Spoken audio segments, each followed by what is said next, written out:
David, I greet you, my brother. I greet you in the name of our Lord Jesus Christ. I saw you. I was actually online, but something happened. My internet just went berserk, and I actually have two internet, but it just went berserk and it stopped. So that's why I had to delete that video, and I'm starting all over again. I was waiting, and usually I preach in Dinka, so you won't be able to hear what I'm saying, but I thank you. I thank you so much for coming. Our reading today is John chapter 3, verse 1 to 12. I encourage you to read that. That's what I want to preach about today. I was waiting to see if I see one or two, then I will start. And pray for me, because this is the third time. This is the third time I try to come online to preach, but something happened. So I deleted all the 3 videos. And I'm praying that this time nothing will happen. In Jesus' name, Amen. I would bandit wait a malech anong kichiro lo nong koi kuweki ke die niya. Nong ko ke chaga ting ke die lakin video ke ting video very internet ero tie ke tok. Achiro te tie ke ninian ke to buy, but akul kong na chala online ke tigrot. So keka akar bakaya tao long we don't know yung yen ke yen ke roloi but roloi acha temba ben online 3 times kudia ke riak. So can take the and they wait abadil ambala twin kene wait nanong ke ato nyal in the panyal pio kakachirod beloi kene. So and below what we do Bible day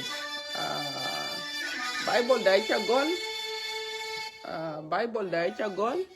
lakin yeneka aba chujal be duopin we ko ben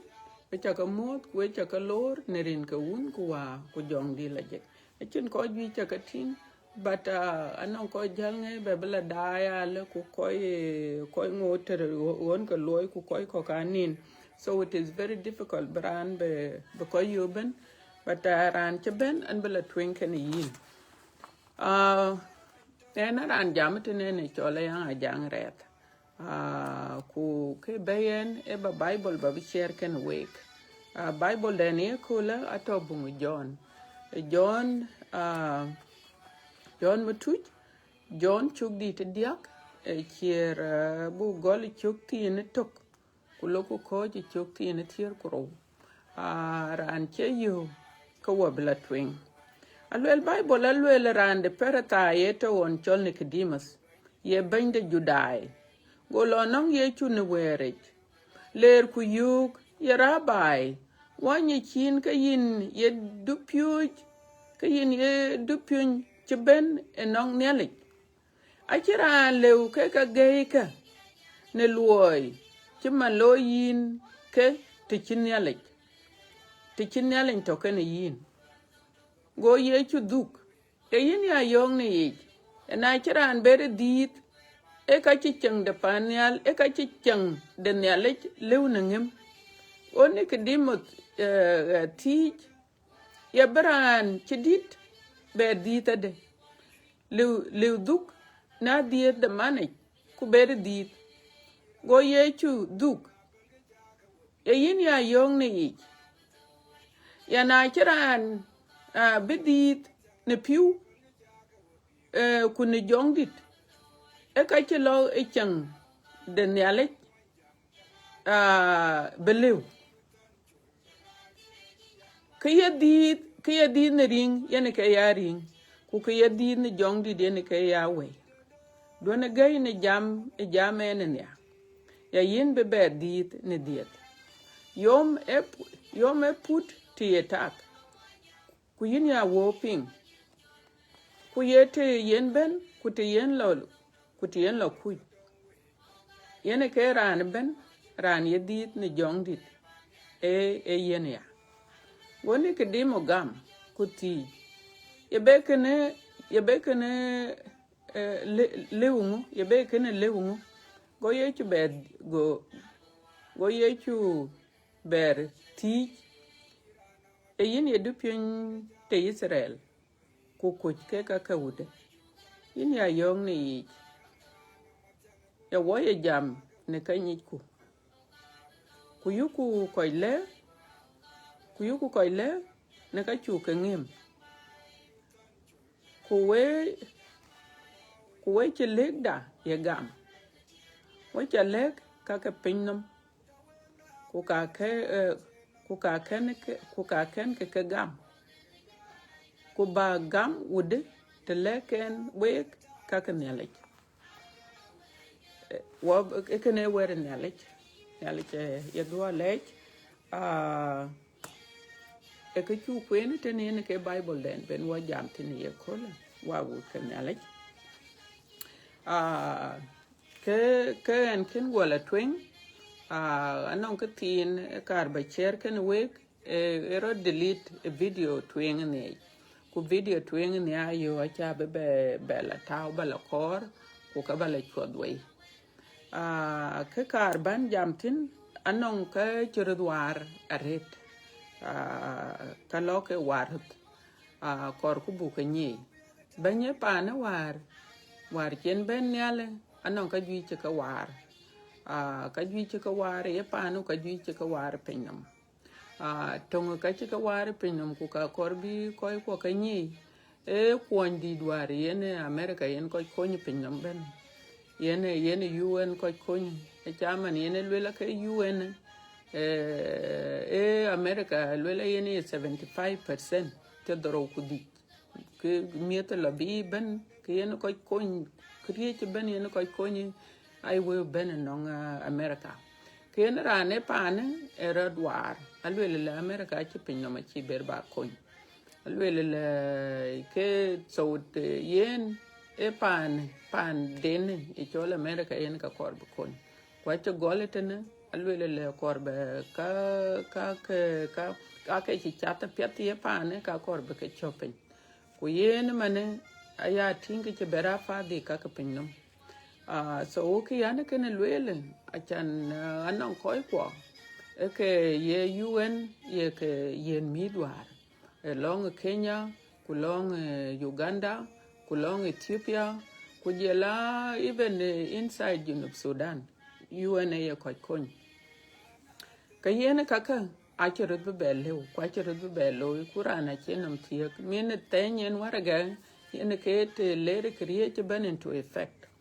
so anche ko tin war ko war anyin ngom ko cha aloy muzarat mana de ka chin ke cham ku ka chin piu ku tukul beliu so yen ka karbalwel akwai man chine ran ko le pet ekene ke wil ka kor be ke le ko ku ka kor be ban to ten ka kuma ko to ke ko benga be group den be chol o accepterer ko tin ka kuma ko accepterer ko tin Uganda ko accepterer ko tin won ko chu tin war chen ko chen ke la muzarat ko cha go bla moy akoy ko ka to ku kana che kero le a che kero lo ipinum because it is chol ke me tin la tiantin because anon karai lo rut pandon en ke yin jal ko babtian te chiritin ku en ke te mafrut binto tin ke chin ke jagwe ku koy ko ka war che ka be moy ka koy ko amoy ke everywhere amoy ke Sudan ku ke ga che ke bela moy Kenya ku jela won ko yong ke ko tin ku akuma da akene akuma ben war gayen so ka korbera loy we koi non koi kwonto ka kuma yo ke ku jam ke ken ke because akinte da yatin ke te da ben koi be kwonte a chok Europe chol wel kon ko chamane ke bi kon bela mat ku ber ba ku ber ku be gwir ku ber ko be gwir ku kana be da man jor ka yo koi ko ke to chok so nato telewen rat ka kor bu koy ke ko to ke mi ke bu ke gwir ke loirat kan bi to ke chiro gwir muzarat aya tinke ci ko bu kon akiran bu kon ke loy e bu ko no ci mane yen nan war ko cin ku junubina kay ke no ba ko ciran ka bar den bay so yen akor bu koy ko bu ke le ku bi rut palpen ku bi ting bu ko du beide ku koy to America ku koy to won ko to ko ke ka tinka akor bi mat I know that koy to America ko to ger koy to somewhere alu yere anon ko chi ping kai ke chin gwar ku kon ko ko I know that you guys are doing a lot but aya lwel koy to ger ke ka kor bi kan nimbe mar ku beting be ke koy ka bika loya de tiane tieng tin ela bika jor unless na kia kuma Kenya chilwe kulwele we baka yen pin ben we ka purtin okay ka kale bi pur lakin tukul bi tono a UN ke tukul kan pin war ka dia ki chiran ken tukul pin so ke ka a ka ko jari ni mare kwa bia kwa ya very difficult so bitin mana de bu ko tekin nge jwar ko beriet bu ka lar koy pan bor bla ku ken ke pin pan bor ku koy ke malaka ler ku bi koy ken bi ko kon ku be you know each group be koy ken bi ko kon acha na chokola juba ka la ngom so ajal kui e ko kor be ja ta ke chikan o na yera an individual non koy kun to ka kuma ku kor ba ka kon ku ba ka dunim e ka yo ka baloy we ya in ke ti atien because achinte da ya ting ka banye pane ben war ache number war so when ke tin kar ba cher kana wek sometimes it dig ba cha gum pandun bedel ma bin gum tele ku nyalin de panel yen ka ben ko du no ngin ku bi de kalang u an ci bi jam ko loy rot dakal junub sudan kana akolong e ko kolong aret nyalin de panel be dor be bay panda ku be koy ko biro nyar ku chirut beyano ku chirut beyating ke ye enemies biro ta ting ke ye one nation ku biro dia protect ku biya token nyarat nyala in the panel beti be ko kun that is the only way I see so ka work wa bi jalo bible age we ko ne ci ben ko we ci gaaw we ci ka lor again we ci ka lor we ci ka mon ren ka un wa ku jong di la je aran jamatina again ne chola yanga jangre bible den ben wa wonim kiet ye kola ato bungu John chok dite diak chere gol ku chok tine tok agut ci tier kuro yen ka chen wala ko tin ku ka ba summarize ye chu kurto yen ka yo alwele le ka chiran le bicheng de panyal ting ran ken dit diet jot ku lwele na ken yi dit ne piu ku jong dit ken ci chang panyal chiti ke kaka aka ci ye chu kurto a ci ka le wo ku ken akor bu pinga pet jana kor ku chang de panyal ku kor ku bula panyal ke wel ke ye chu kurto ka ku wel ke nyale ke le wo ke ka kor bu ka dur ku bu wo piotau tinaret bu ka dur apet ku bu ka ni ku chubi che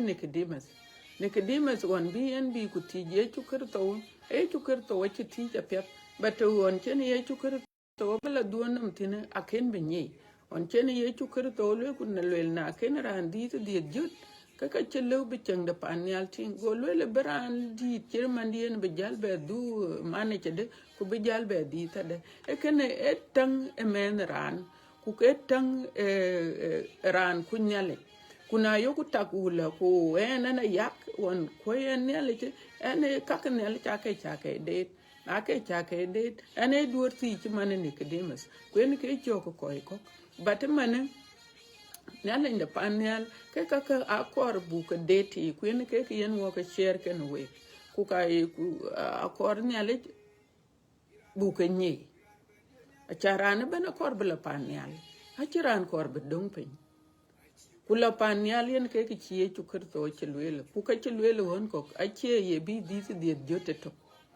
achelwele ran ye chu kurto gam ke dulong de yen ke ran la panel Kurani ye gamana de ke chu kurto e ben pinnum no go de ran ene ke chang de panyal tin how eran ye luak ene ke kon ben luak ku yin jel chang de panyal a jel tin ku yen ke choka lele bu wo pyod wel ne lo rake a chai pyo wel ne lo rake chemanon chene petro chene ko chati ku lele bu loka de ku lele wel ko wo pyo yo ku cha ko ni yor ku we bi mi jong di leje ka ba yo ku ke ka ke ben ke ka na to ke ne wo ku chiro lo no wo ko wo chang de panel ayoku ting so will pio ba ye chukir to gam ke ye dulong do ku ba mi jong di la je balum ku ba nyal in the panyal ba longke ba ya chat na longke ye ke ka ke ben ache ke ka ke ben ke kai wok chala panyal ku ka lebiran lwel ku lwel kene to ko la kene no ache kene to ko ache kene to na chi jong di la je ke ben no hin ke ka ke ben ai possible kake ben ya possible yen ke yi war ku ke kaka yin konye ke kaka ku yen ke work konye bu ke kaka nyi so yen ka achi ping ke chi e chu kerto chelwe ngadi dia ke jam Nicodemus era anchi wa konye re because ka ken ti ke ti ke ede na ke ken ke ti edi chi wan so le ken bradjal bello broloid a chi ye chukur to chan ye chukur to ne arin ku en ka kor be ke lewo ko kor bu ke ni o lwel ku lwel le yoma ye pink put ata ye kuiti en ben bete te yen bentin yoma ye pink put but yen bentin akuch ekene yen ku jelwel yen ke chok ngadi eran dit diet jot you know yen ke chok diet jot so wa ke ka achu ka pin lakini angode ke kere chopping pe angode ke kuchu ke so ka kar ba ke share ken week rier bandit ba ke share ken week ku bu ke pin e chanen won kwenen ke antirot kon mi the cake ku ba ke kon ni ku ba ke jal ba be share ken week rier bandit so yen ke samare ken so na jal ku yen ke samare ku dai chen ye chu krito chelwele ada a chelwele le ke ye dit alwele ring ring dit atotene alwele le ke ye dit ne ring yen ke ya ring ku ke ye dit ne jong dit yen ke ya we so kene akor ku bunyi diet ring yong ku diet jong dit yong na chu faring chu janye ka bedia ka ko nyok ya so wo mit ka dem wo ka lweli chu krto ke mana de ko wo dit ne ring so yen ke din ring kana rane men adem ben chan wo ben yen wo ben pin no meten diet wo kwata dem ko ye jole adem ter na cha yen ka adem ter kwa dem jut yen ke ye chu krto so wo diet yen wo diet wo ka diet kana karach wo ka diet rechich teman ken bible le lewo ku lwele le ka ran ben to pin no meten alwele ran ben to pin no meten alwele ke re loy ku ke no men ya le ke dak yin ku wen ku koy be ka diet ku ke jamen anti jam men tin ko re blessing no nyale che wo blessing mit so na chimet chiben ke nyale ka bien ku ke blessing so che ne jamen ken wo jam nature adam ku yin bati we ko dai ka no ran chalar wara kol no ran chin pioria ke go wara kol no ran chi loy krai go pioria ke go ku chi pel kare ke non krai chaloy wara kol chalo tor wara kol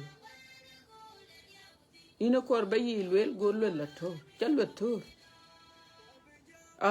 chapane nyan kui chawa or non kar wan mut ye ting ku ye pio lenyin ke ka ke ben ye pio banang dong pio barande no so ke ka ke ben ka kai ke choire kwato ken men ran Kalwen nyal in the pan nyal lwel choka to kriri ni cha donko win to create ban donko. Nyal in the pan nyal nyar chilwel yene lwel nyaren chogodu nyaren e pion du ben kuna godu ben kuna tang du ben nyar no ena na yagon e chan nyar. Why? Because ene chi ache ye man nyal padene kutlwel nyal in the pan nyal ye lwel ran lunka kwancho kene ke ran nyaren ran ke pion nyal lo yen ke ran nyaren but kaka achu ke lo wo mit kadem why ben ko why nyagad ku why che kabar nyal che chui bay so yen ke ring kene ku kalwen nyal in the pan nyal because this is not a good nature kay lwel ladem bewar wo be di jot because it didn't no nge reche achu wo kon lar pan nyal yin kuen wo chu kon la pan nyal ye ta to wo ngat to wo ye dini because alwel bible alwel le re kunyale achemat so na alwel ku bula pan nyal ku wo bula pan nyal ti chen wo di jot pen ka ben wo jala tin mane diet jot so yen diet jot en ka ci jal tong yom nya wo ci ye ci kurto we jam yom e por ka de loku ngadi e bungu dutuji dutuji ye ci kurto en ka ko piu ke a ci ka yo ko le tiet ke en unyal alwel we ba ka to jong di la jet alwel le we ba ka to jong di la jet equality dik ka wet ka jala ke ko pio de ke ko no ngi diar ay lele ke chir bot ku tero ku ber so wa to ku ka lang lele go wo di to go ben a wo di to go ku ping so chi ping chaman ne chene chu ka to lele halele le yin yo ma ye ping so chi ping a cha wo ping ku yom di chir ke yom di ta wai alwela ku bi hur aku bi ku jele tokte ci man lem de maj ku jelo ran ben go so ku kor ku bunyi tena kor ye chu kerto belwel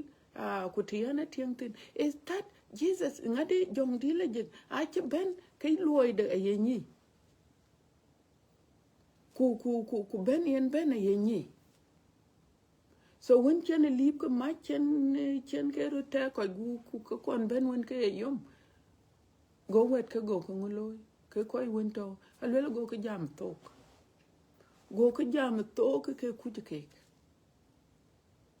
tema dienan ku tong french kuna jong di la je ke bana go woni ya timan ke ko kan le ba jam tong french kwen ke chiro lo no ke wet ke alwel go ko bi la wai go ke gai lela ke wet ka chi jud a chi galileo ke wet ka aku yung yen ke jam ke toka ku ka chi token why jong di la jek en ke ben jong di la jek ku chi ben no yin ke yenyi anon ko chi ke di te di jot man ku ke ko ke na ti ke ka yin di te di jot na ka le ke yin kalwela la ene dite jot runela ku penela ku kolela ale ke yin because nyal in the pan nyal che ben luom che ben ko gu luom e ben che ben won chen nyal chen ben nong du tuje a wo di don ku jamon chen ke jam to ene ke chok jong di la je ku che ben nong ina yenyi wannan ko ile biya testify ya kola mana ada ke ben jong di la je chen ben no keke anyika ku pi de ne rod bo war ku obi jalla tinale because e wer ben wo war ben wo che jute yen ke korku so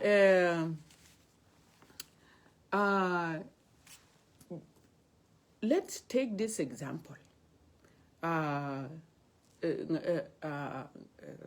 chimane panda wonong team to panda yi to ku yi lang ku yi apor ku ke ngadi ka team luoka lum ku to da to na ngene ne luo alo bijal mende lo bijala makke bijal dur cher ke ngade e ka nyit bana da ku tingen ka lo tonti ke luore ka karba cham but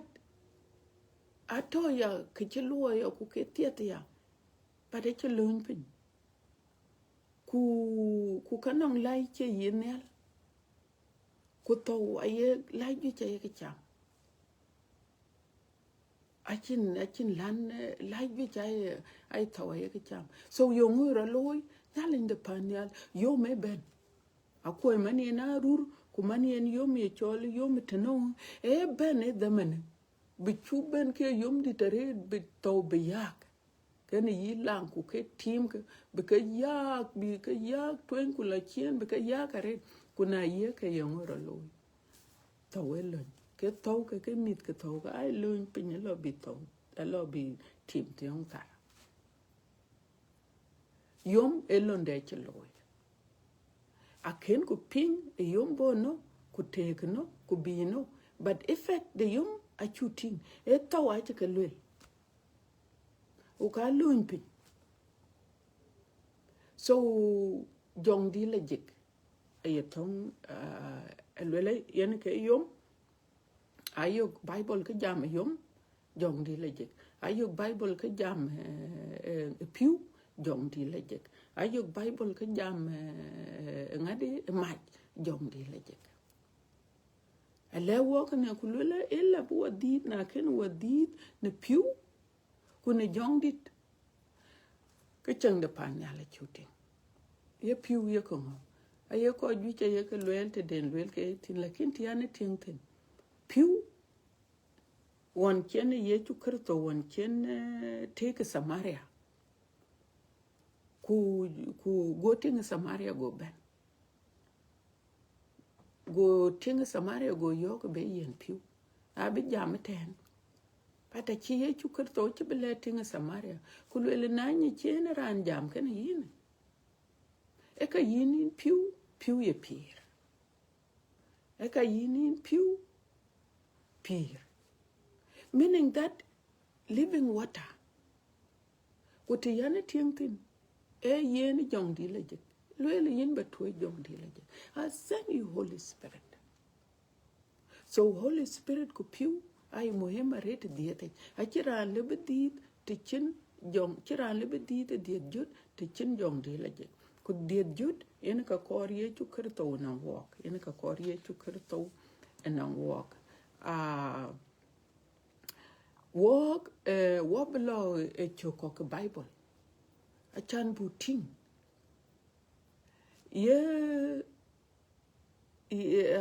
why is it important yung yana muhim bu dite diet jot ku yung yene ye wadite diet jot de ko ka cha lo ke pen ke ne what below bung ngadi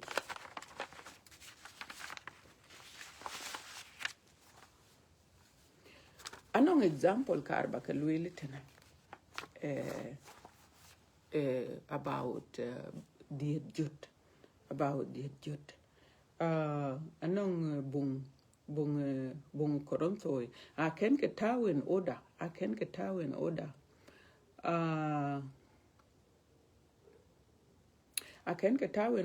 lakin koronto idero chok dite dich chok tiene tier kudoro ajamle therefore if anyone is in Christ he is a new creature all things have passed away behold all things have become new so in order chan bu adite diet jut la dam binele buton nele kuton waye number 1 kor ku bonye kana because yi ni ke libi diet jut jamana muslimina are akin mon muslim libi diet jut Achen Buddhas lebeka dita diet jot. Ela ran to. Ye chukur to. Yen ke ran ye diet jot. Yen na ye ran ye to. Ne kir to. Eke ya keche chak jot. So the minute binto ne kir to kiyin chicha kiyin ye jot. Alwela ngoy yende alwela kater ajal. Kater ajal. Behold ka jot ke ka ben. Ku ke ka jot ka. Kater ye ke kamo. E luo den rej wende adem. Ajal. Ku tang den yen watak. E jal. Luo ka kuone ke yoku ka luo ajal. Ka jal to mane ke ye ka kwa. Ay ka jot. Ay ka jot. Ku ka de bung Titus. Bung Titus. Chok di te diak. Chok tiene ngwan aguchi dik. Aya summarize achai queen ben. Ajamele. Alwelele. But when the kindness and the love of God, our Savior, towards men appear, not by work of righteousness which we have done, but according to his mercy, he saved us. He saved us through the washing of regeneration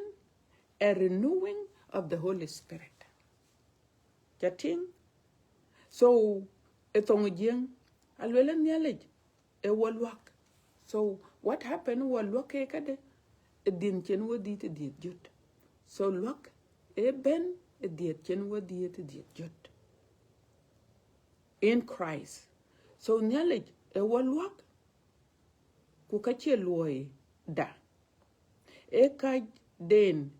de ye pyo kunye de. Chen wa tuwe jong di lejek. Buwa buwaak. Abula char. So, wache dita diet jut ila buwa waak. Bula char. Buwa waak. Bu bekaray kuan warke beka nyai. Beka buwa pal karay kwa. Buwa pal karay kwa. Ku bekaray kwa nyai. Ekene yene ke ya lwak. Ku kene ngade yene ke ya diet jut. Alwela le. Ekene yene ke ya diet jut. So a chuping ebung korontoi. Mana ada ka walk. Waya ngade ran to kirtoi. Yene ke ran ye diet jut. Kor ku buping ran to kirtoi. Yene ke ran ye diet jut. Ku bung Titus na chi jong di lejek ke ben ke wawak waya wak abula char buta ko wa lejek ku kene yene ke ya lok alwela ni ale che wa lok ku ka che loida e ka dende ye pyo ku ni de chen wa toy jong di lejek bo wak alo ba kwen ben lakin wen lan ke ba la kwena la ngade etongu jiem or bala kwena le tong lengelit acha kwen tene ne tong lengelit so na berku be ben ebung Petro Petro twin chok di tok chok tine te diak te ro ko diak alele le walk di te walk adam ekene aye chole kot let's see alwela wek man che ke berdit ne kot cheriak so kot dit walk on there men ran ne chole ring alwela ke kot eriak perishable so na chat ku ne chane ye din chen wadi ta yang kalwela ekene etwa ye bay lakin diet jut yen ke pir aye bay so ko kor bi bible le ko kor bi ye chu krto le e bu ben nongen bu ben nong ye chu krto bu pal kare ko bu be wak abu ya ko jut bu ya jut ne krto wit ku bu ya mit ke ye ku bu ya mit ke nyalet ku ka bu ping te ne yada abu ping yada so ngadi right kod right yene din chen wadita edin dit wo ke din adem ekene edin kod right ekene e kod right ku kalwela na chet kutin ko woto so yene ka yene yelwel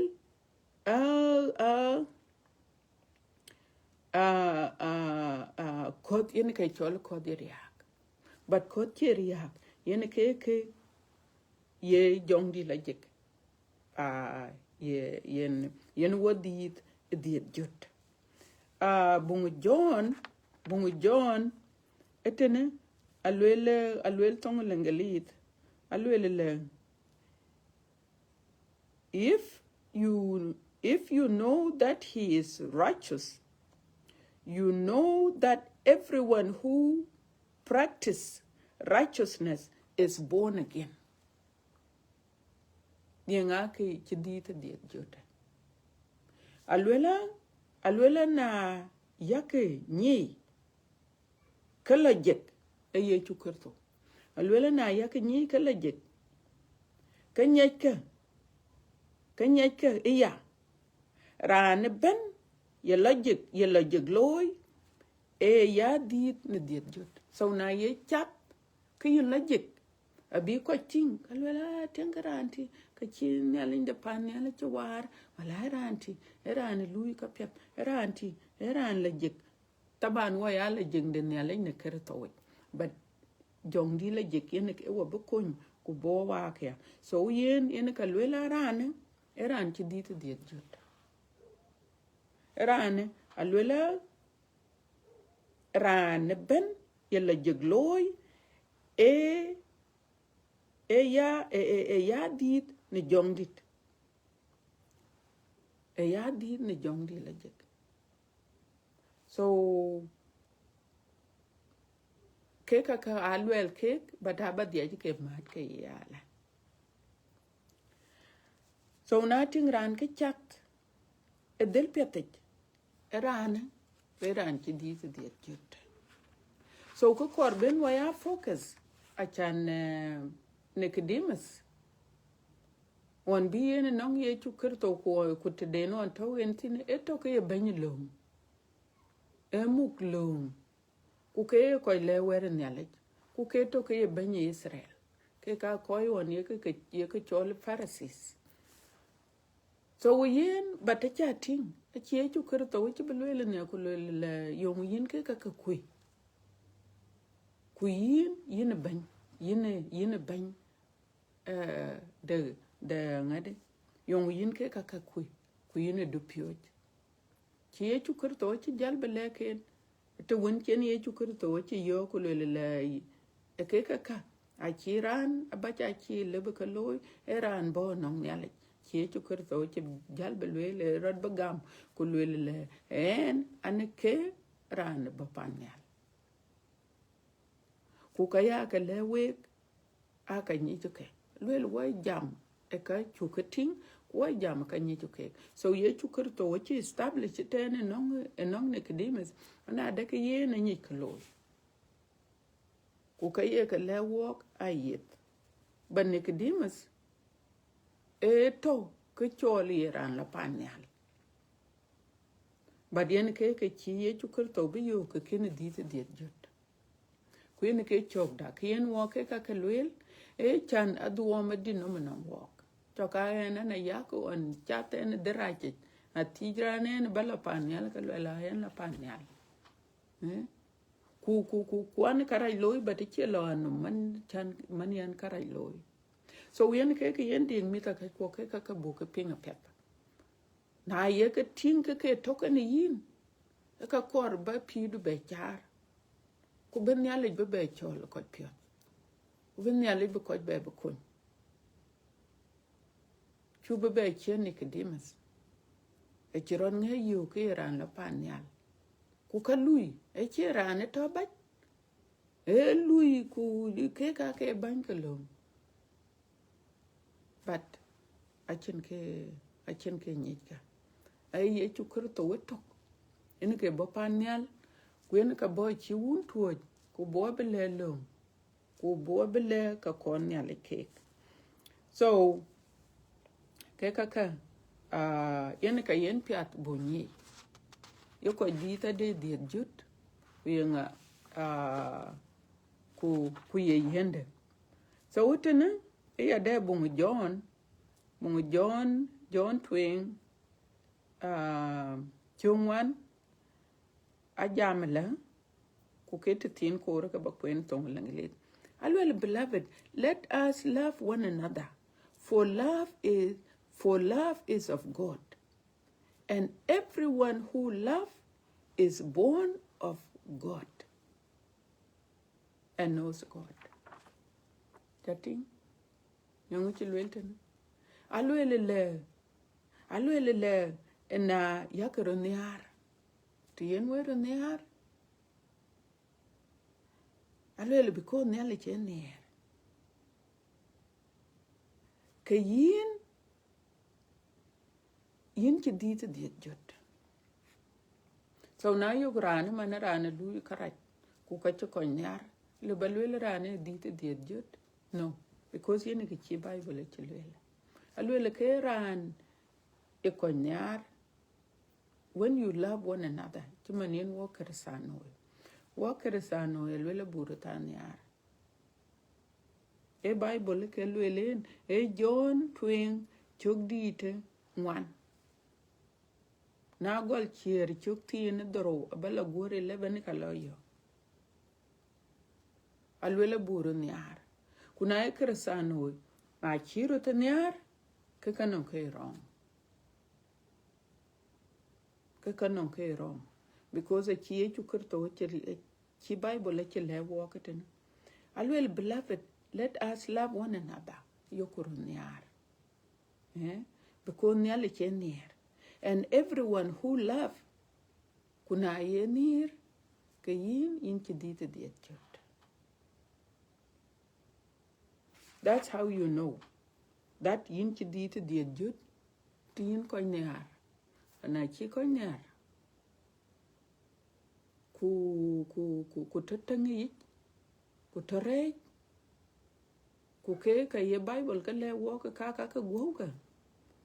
ka walk hin ke dita diet jot. Yukuru niar niale chen nier kuran ban rani nier e ke ya dit ne diet jot kana number 4 or 5 chakalwel kaka. And then the last one John chogdite tok chier agoli chokti en tier kuro kule ko tier kodiak ajam kulwela. But as many as received him, to them he gave the right to become children of God, to those who believe in his name, who were born not of blood, nor of will of the flesh, nor of the will of man, but of God. Nal in the panel, alwel Bible, alwel koch kadia, yen nal a lor, koch kadia, yen nal a lor, or ye chukurto lor, alwela ka ye ka yen aye ka yer biya wet kanelach ko ye chukurto lor aye ka yer biya wet kanelach ke koy yerin ka gam alwela koch eke chikadit ke Miriam. So ke koi nyale lor ke ache ko berba to ke chike di Miriam ache berba to dinich. Pianke. Alwele ko ke chike dit Miriam kuni pionde ran kuni pionde ngade kuni pionde ring. Alwela aye ke dit ake dit ne nyalech. So nyale in the panyal non ko ye ke choy wat. The yin radio ku yin e wende nyalech. Ti man yen Bible lwele. E ka lwele yin ke ran ti nyale lor. E cha lor piondu ben. Cha lor piondu ben e cha lor e cha lor yi pio. Kuna cha e lor ka yin rier. Ka yin rier. Ku ke koi ka. Ache koi ke dit ke din ne yo ku ping ten e lwela ke din men ran ya ku ke din ring ya ku ke din riam. Dit ka alwela ka chelu. Din riam ku din pion ring ku din the pion de ran ke kaka. They cannot see achelu be chang de panyal achelu be ting. Achelu be ting. So ye yinga chika dit diet jot achu ka ping ke Bible kai achu ka ping ladem baton kertawch aton kertawch in order for you be dit diet jot be luck queen ke ne chuping jong di la jek e wawak abu wer ku kan yen ke luck ran ton kertawch ran ci luck ran ci dit not of perishable seed che ran ci dit din ni adam kot yeriak ran ye dit kot cheriak ran ye dit kot cheriak ene ke ran ci dit diet jot how do you know you are born again? Achu pingne tin koi kong niar kutien wer niar we kersanoi ke yin alle bating niar na chin niar to yipyo chin ko chin niar ke yin ken di te diet jot ku bachat ke yin la jek bachat ke yin la char niale nom chuma nona breme ke yin chi di te diet jot ku ko yin niale lor ko yin niale lor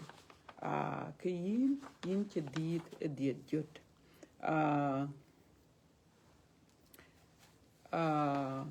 ku diet jot achu ping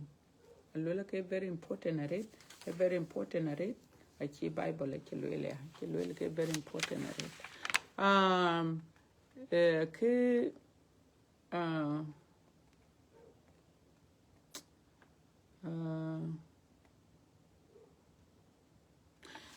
all right.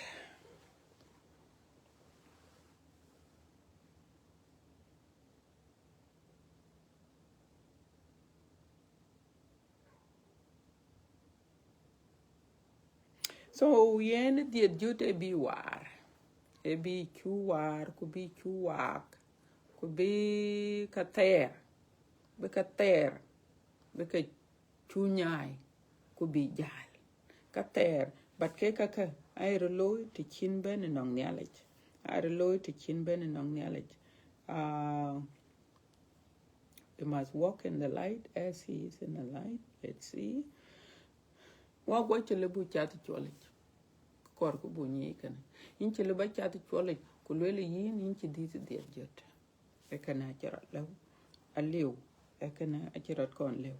a chu ka pengane la ba chat gere ku ba chat kin la jek ku ba chat kin la char en yale nam so ke ka ka lele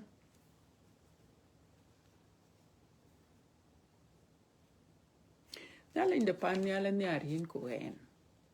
Nyala in the panyal and yarin kuen. Let's see. Mendu. Mendu. In yar mendu aret. We konong mit. Mendu ayen yar bekepialoy. Tato ko ben. Mendu ayen yar belotu kulik. Mendu ayen yar bechat ken koi piat. Mendu ayen yar beya lui ke piat. Mendu ayen yar beya ke piat yen yera loy nongin. Mendu ayen yar ki beya lui e karat. Why? Because an yar. Mendu ayen yar na ayen yar ki beya kwal. I'm just giving an example. Nyar ki beya kwal. Ayen yar ki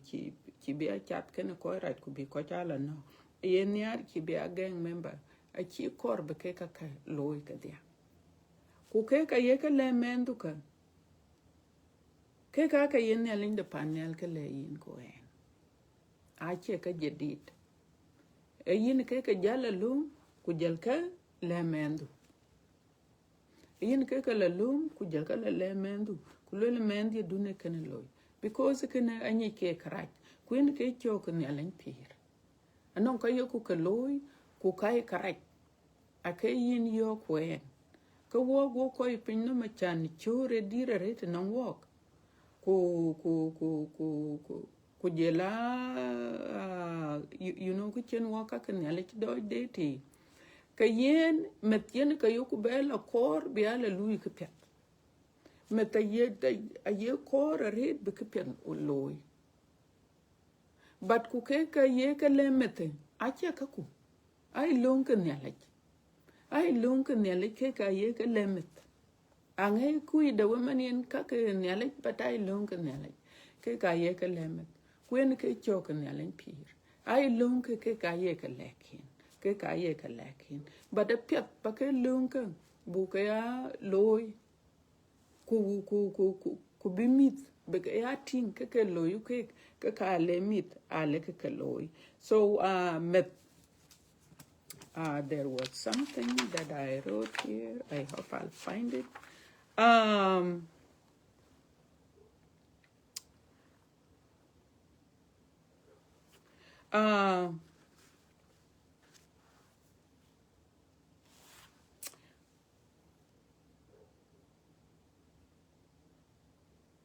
So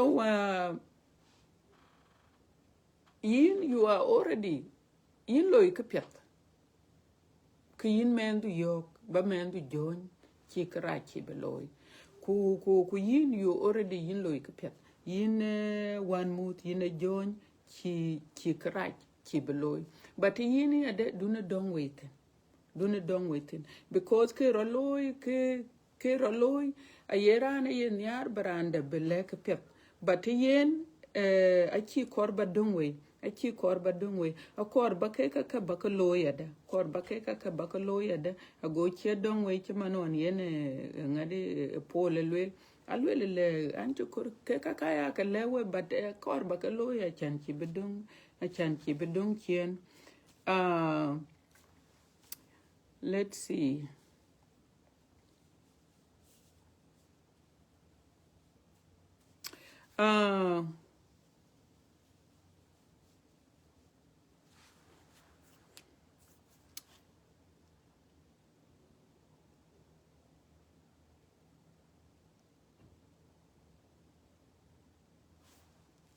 so eker metne yen ka chan korba no mar mendu wa yele ka pet lakini nong te tin yen wo ngai jal bela martin ya te tin yen wo bela martin yani te yen mette te kor mette ye le wil pet ku ka ye kor blu ka pet but for some reason na ku yen ke chok na linda panel chan yin mette nongen ke yin le mendi duni kana loy mendi loy kana so yin ku mendu why the same nyale chale ale yin ke pieta ku ka korba loy ku bala le mendo en ke yen ne alin de pan ne al kor nan walk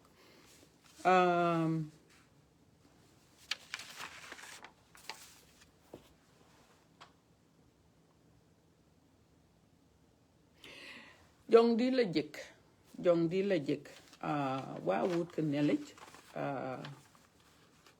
jong di la jik ku che ben nong in anong ka ye ka war ku ke ka ye ka war ke ka ye wa kon e wa be chang de ne lich e ti yin tek ti ne ye war ti yin tek ti ne ye war ku pion du e yen pion jut ku ye yen num jut ku ke yen go jut ku ke yen ti jut okay ka a chu ka lew na loy te chin jong di la jik a chu ka lew na loy te chin jong di la jik e banyal in de panyal ba chol yi pyo yene ke wog ba kon yene ke wog ba kon wog wa chele buru dwar wa pai wa chele buru dwar wa pai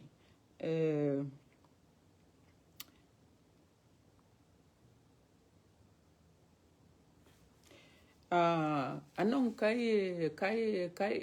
ku ka nong ko bi ko ge ka lo nong kai wo moni mo in ne le go nong kai wo moni mo in ne le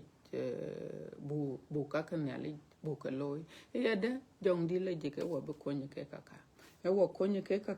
be ke ka be ke cho yen ke yen wo e cho le de a cha ne nong kai ge hit ken wo nong kai ge hit ken wo ko kor bi wo pen bu wel ken ne le bu ka ni ku bu wel ken ne le bu ka kwan chok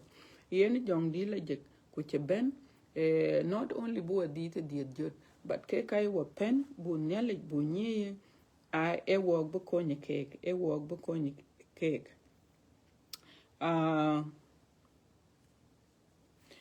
te cheni di te di jot ke pi du era war pi du era chu war la ba chu nye la ke chera war kwa chu tingon nang du tu a chu tingon nang paulo ke ka aya ka lwel take the accurate ngay tau to the way I wanted to but pidu era war yin che be lui eloi on yin kang loi kater a jal kater ai jal ko ka jut ke kai ben ka jut ai ben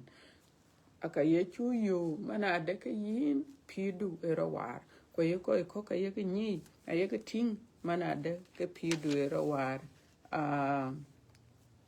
achin lok te chin nyalek chin lok te chin nyalek we mi ta kai kwa baka enang nyalek de panyal you seek God kor nyalek yipyo ku yen nyalek de panyal ye teach be benenong hin because nyalek ne arin chuma nerin mit ko ka kor be ke pet beralo nong hin chuma ni na kor be ke pet beralo no mit ko yen ka yen nyalek de panyal ye kor nyalek de panyal anong good plan nong hin he has good plan for you plan beni loy ke pet ache plan right so bare nongin plan de nyale che bene ya plan pet achin plan kon right le ba chu yu na kwen bible bene chele e ka chin plan yo ke ye plan right ku plan ye loy bene ye cause nyale ti manon chen wende cha to no walk achan ba pir so ka ken ye ko loy walk ayaka pet and they don't cost you anything they don't cost you anything chen ki ye kor nongin e ba ben nongin ku ben ku bar ku tinyal in de panyal bi pal kareiko ku ka pelin kareiko plan de nyalich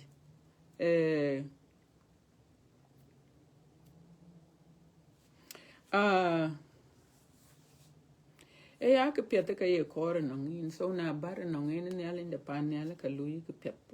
piet ti man ye ne le la wo be ke dit di jote ke ye ne ke wo lui ke piet ta chin de bin ke piet bela yu ti ne ye ne ale de pan ne ku ka kor bi lui ka piet ti man ne chane le that ti man ne chane le yin kor ba men du lui ke piet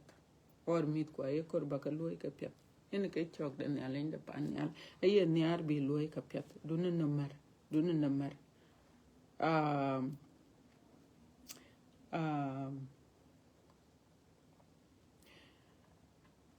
a yen ya ret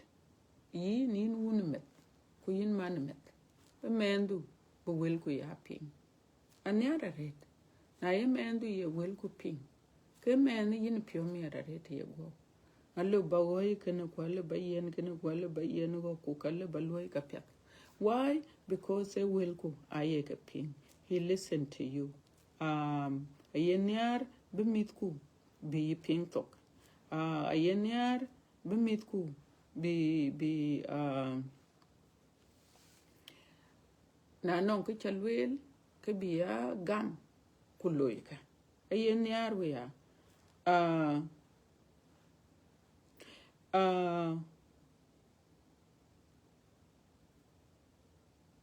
ke ye ke le mendu ka pan ka ye ke le mendu ban ai kai mat ken long de nele akut badai mat ken long de nele e long de nele yin ke le mit ko e long de nele yin ke le mit ko so we ke pet but akori ada yin wun met ku yin man met kor balong de nele ba ping ya ku ba chatin because aniarin ne ale in the panel yin ke na kor bi chopping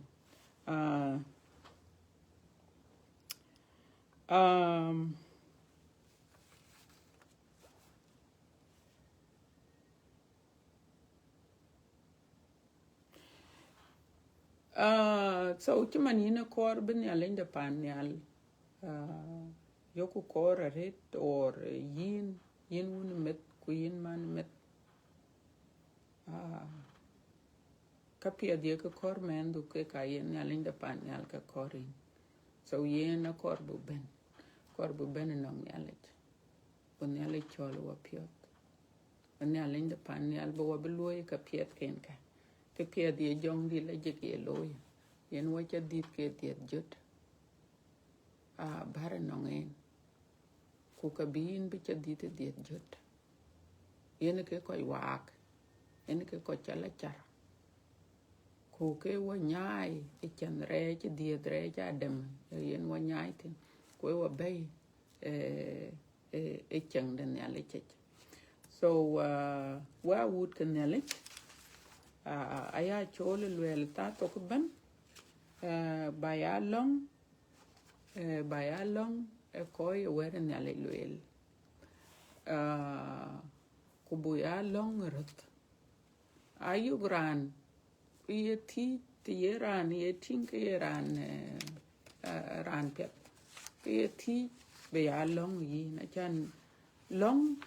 e ke petaret e wo kun du tu ja ke long redon na kor non koi kor bi jal ko bi lo no ka kon mi pin ko kon kan ya le long chan ben ya le bedel den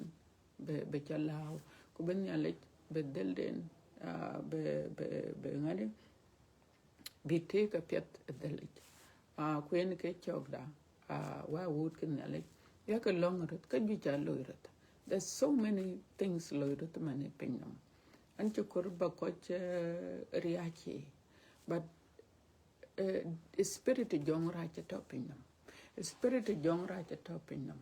aghet ken coach ret ku ka kor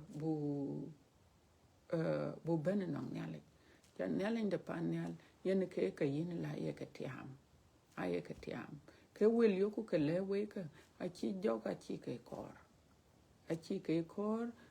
be were nyale belar be amen ret Chana later where nyalek bi ka where nyalek cha ber bala ping ku ber ko bela ben nong nyalek ku ber ka ke ni ke yen ke ye ka mon yen ka wo chol nyin chu ka benyi a chi kor be ka benyi chi kor be ka benyi so yen jong right a kor be ko ben nong nyalek ku ben nyalek de pan nyal bi ati e chan bi jog betiam ago ku nyi le bodya go ku were nyalek go ku nyi ago ku ben nong ye chukrto go ku ben bi go wato jong di la jek bi jong di la jek bo wak bu to ko wala char kuna la ye chukrto le ben ku bi ku jor koy ke ka bo yu ko wato ko wala char ku ka bo yu ko wato ko wala jek so tamiye kola banyal de pan ba choli pyo anon koy na le ku ke ku la a weden nyale ke ku chol nyale ki pyo ka lwera na nyale nyale kuna lo loy de tingala ka lo ting ke non ka no anen e pire ke loy nyale ke ka lo ting ko lo kok loy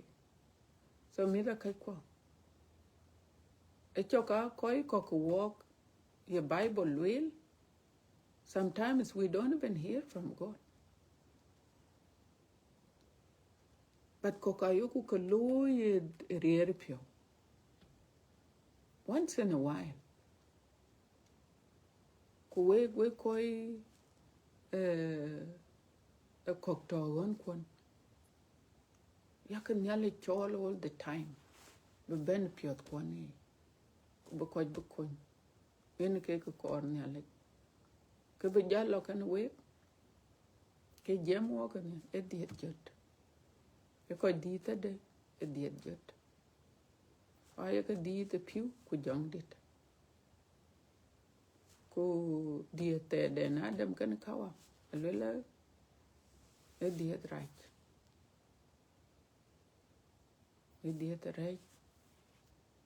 en ke block na walk na ngot kin chatre chi wala no rani ting chatre chi kin langa yen because I kin dem ndi de ci bedam ko du nang nyalek ago changa terio changa tere chuyok de kin wa ben nang nyalek so wa would ke bandit anchi lo tora non ka chena nuan ene chi yin ya but non ka che kanwan ko there is war and we want to let you know that there is war but akor bu to ko warer bu dia ko wo kaj ne weden ya la chich so walk and ko chitene wa bon nim gorpen ko wa belang na le peng long da ne cho da et nang in ba in cha do le na len ko pyo e yin ne le jitok yin ke wal pyo ne wel ko ku yin ke wal le wel ko baba kai rit kan wo ka yo ko ka ni chen yin na len pier kwa yen wo ka yiti ba wa ya gel ne ke ka go wel ko go ka ya la be yin na len pier ya wut ko bi ka ya ping ko koy jambi wel ko ya wel ne rier in yakoba bandit ki bi wel ku ya wel rier ku bi wut ku bi ka ya ping baba e yin to gin ke wakon tirande le wakon baba tirande le wakon e yin to yin ke chul wo ke ye pire ku yin ka yuko ngot yin ka bi ken galwa yin ka yuko ngot yin ka bi ken kon wo ku yin yakoba ne ala ndarem hakin ran ye rej aran to ben ke nangore yin ye rej inde ka ye pal ka rej ka yin yakoba ne ala ndip yen baba ayoku nyi manande kini nelen ko pio kai ka loy bana ka loy kai de pio kwa yoku nyi manande ke yin yakoba na cha wachol kin be dia kin gelwo ku yin be dia kin konwo yin be dia kin tion wo ku wo be wedwa bularbi kwa wut kuni ping baba yin ka be ka tion ku yin ka be ka ya jwa yin ka be ka ya jwa yin nelen pi a kiran wo nong rier baba wo yin tiku ne ke ka loy rat panda ku ka loy rat non koy ko baba e yin ka tiku yin nelen pi koy ko wachen yale che chugam gang ne ja ka chowar pani jiang kuran ben erin ku cholin yakoba persecution na nyiku koirin ku chol ayeka persecuted pat baba nyiku mana de kin yedia kin yo yerier kiman kin mit ke Israel yerier mit ke Israel ka jortong ay ka jortong pa ka jortong ku ke ka rire torai ko latiam baba ye wok chatiam koraj chowa chatiam koraj baba chowa chatiam karaj dunu wa chatiam ke yin yituk yin kanong rier yin yalen ko pio kai pio no koi ku koirin ku chol ku ye koi raj karaj ye ka tiam chilwel dun chine lwel kwa nyiku ke ka yit yin yalen pir chiman ngotin kin ye Israel yin rier kuwai kwat te Israel ye kole wai kwada brem aka yoku nyi manade ke rier to kan ke yen ke rier de ke yen wa in tie apio kai panda jelo ko longa leng ko baba ko ja lang ko yin to gin ka bole jin yalen pir hakirande bole ko kwon ke tie ro ki hela to we to ne yin ka tiku baka kon baba akoy ku baka la duanim mit ke Israel wa ne ke Europe acha ka bala duanim lo baka bay pandin ku bar ku yen ka rier in tiku ba koy ko chite ror baba baka duanim ku ba dia kin yin warier panda man kin Israel yin rier ku yin bu ya lej ku yin bu ya dor ater ku ater wada amen. Thank you. I would acknowledge walk wa because it and then ko won ko jang di la jek amen. Amen.